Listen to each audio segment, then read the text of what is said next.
नमस्कार. रत्नागिरीच्या भाट्याच्या खाडीमध्ये पुलाजवळ सध्या एका बंधाऱ्याचं काम चाललेलं आपण बघतो आहोत. या बंधाऱ्याविषयी आपल्याला काही माहिती आहे का? चला आज जाणून घेऊया.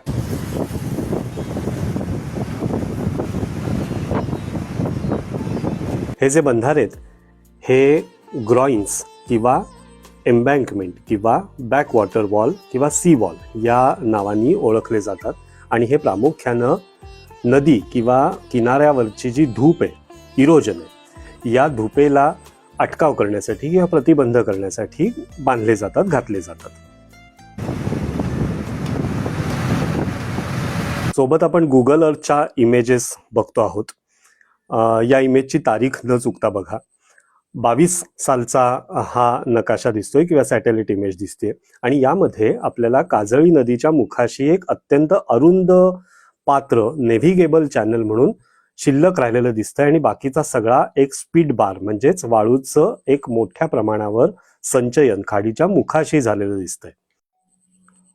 सोबतच्या आणखीन एका नकाशामध्ये दाखवल्याप्रमाणे किनारपट्टीवरती ज्यावेळेला लाटा येत असतात त्यावेळेला लाटांबरोबर समुद्रातली जी वाळू हलते ती वाळू किनारपट्टीला समांतर बाणाची दिशा ज्या पद्धतीने दाखवली आहे त्या पद्धतीनं हलताना दिसते किंवा हलत जाते आणि त्या पद्धतीनं तुम्ही बघितलं तर भाट्याच्या खाडीच्या मुखाशी वाळूचं संचयन होत गेलेलं दिसतं आणि त्याचा आकार हळूहळू वक्र झालेला दिसतो आणि म्हणून त्याला स्पीड बार किंवा पुढे जाऊन त्याला हुक असं म्हटलं जातं.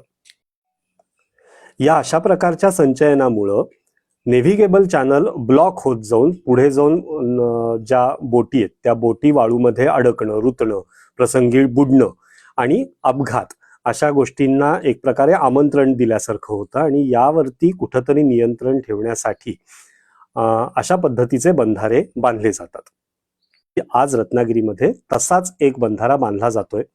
भविष्यातल्या आठवणी निर्माण करण्यासाठीचा हा एक प्रयत्न आहे.